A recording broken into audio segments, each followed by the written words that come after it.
A few people have asked me how I get surf sounds, how I set my guitar up for surf for my gear. So I thought I'd do that, just a quick video. And but a disclaimer is I'm not really a surf guitar player, but I play one on the internet. So I guess what I mean is I don't play in a surf band. I play in a band that plays some surf stuff on occasion, but mostly other things. And sometimes I can talk them into playing a surf tune or two. So there, okay. This is the guitar I usually use, although there's others as well, which I'll get to later. But the gear I use it's all into the computer. It's not using an amplifier, and I use an American Sound, a Joyo American Sound pedal, which is a Fender style pedal, or it makes your guitar sound like it's going through a Fender amp, supposedly. And then for reverb, sometimes I use an Ocean's 11 reverb pedal, which imitates a spring reverb, or I use plugins from Garageband, and we'll get to those later. But right now what you're hearing is Ocean's 11, and you're hearing a drip from the Ocean's 11. And so that's really important for a surf sound, to be able to get that kind of drippy surf sound, which you really need a spring reverb for. And it just so happens that if you mute the strings, you get more of a drip. And what I mean is that you're going to palm mute, just rest your palm on the strings like this and just pluck away.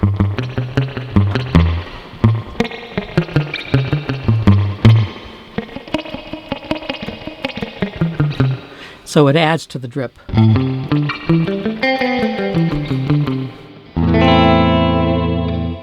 So that's important, getting that kind of spring reverb sound, either through a real spring reverb, you know, if you have one that can hook it up to record, or if you play out live with it. So anyway, I use a pedal. Is that cheating? I don't think so, but anyway. So the other thing I want to say about reverb is that I don't always use spring reverb, even though I like it.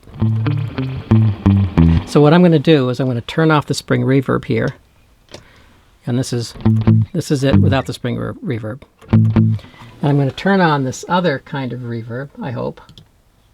Okay, there we go. And so you don't get that springiness or that drippiness, but it has a very sensuous sound. It's called Platinum Verb, I think, or something. Platinum Verb, and it's a plug-in for GarageBand if you have GarageBand on a Mac. It sounds really good. It doesn't sound like old-fashioned surfy, like from the 60s, because they didn't really use reverb like this. But I really, it just has a nice sound to it. The other thing you can do with palm muting is in your rhythm playing. And if you listen to a lot of surf music or Beach Boys or that kind of thing from that period, you can hear this, and you know.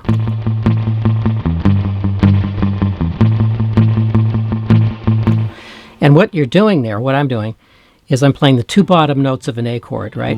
Here's an A chord, and I'm just playing those two notes, the A and the E, and I'm palm muting them.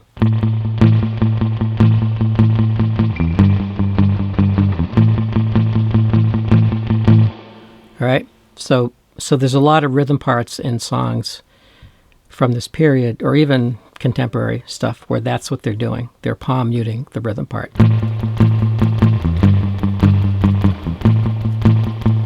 So that's a really handy thing to know when you're playing a rhythm part in a song. You're doing a recording, whatever it might be. So the other thing you really need, at least what I think anyway, is a whammy bar, and this guitar has it. And you use that to get your, I guess, what they call a wobble.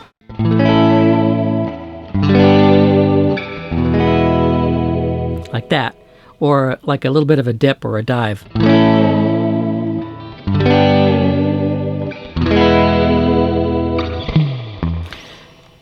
So you hear that in surf music all the time.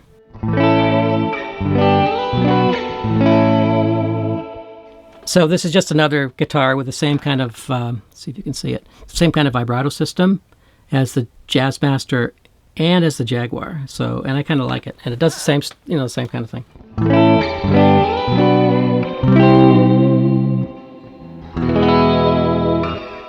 If you're having problems with your whammy bar staying in tune, like every time you use it, or guitars in general, it's usually not the tuning pegs, it's often the nut. Your strings have to be able to slide through the nut slots, okay? So if they're catching in the nut slots, then your guitar is going to go out of tune. You can lubricate the nut. You can also make the nut slots larger. So the other technique you can use is called tremolo picking, and it goes like this. It's that fast kind of picking, and you hear Dick Dale do it on Miserlou and a bunch of other things too. So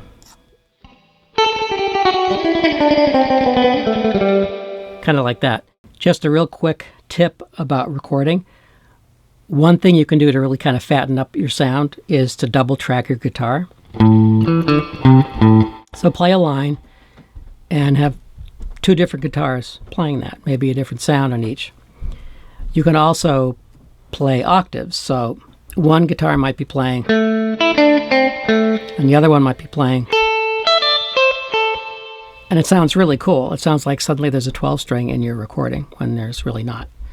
When you're playing live, you can, just use octaves. And it sounds like you're suddenly playing a 12 string. So that's kind of cool. Here's one more thing. This is like a little surf lick or something. And this is like a Beach Boys kind of thing. If you listen to a lot of early 60s surf music, there was no soloing. There's just, they play the song, they play the verse, they play the chorus. Maybe there's a bridge, maybe not. So this is how it goes.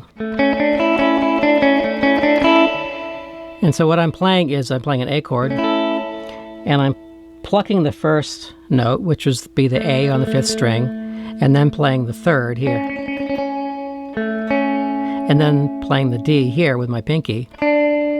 And then playing the whole A again.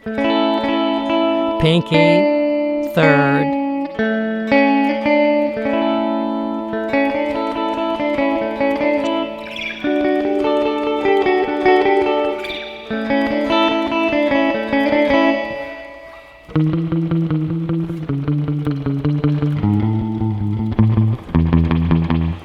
So, anyway, I hope that's clear. That's my first lesson.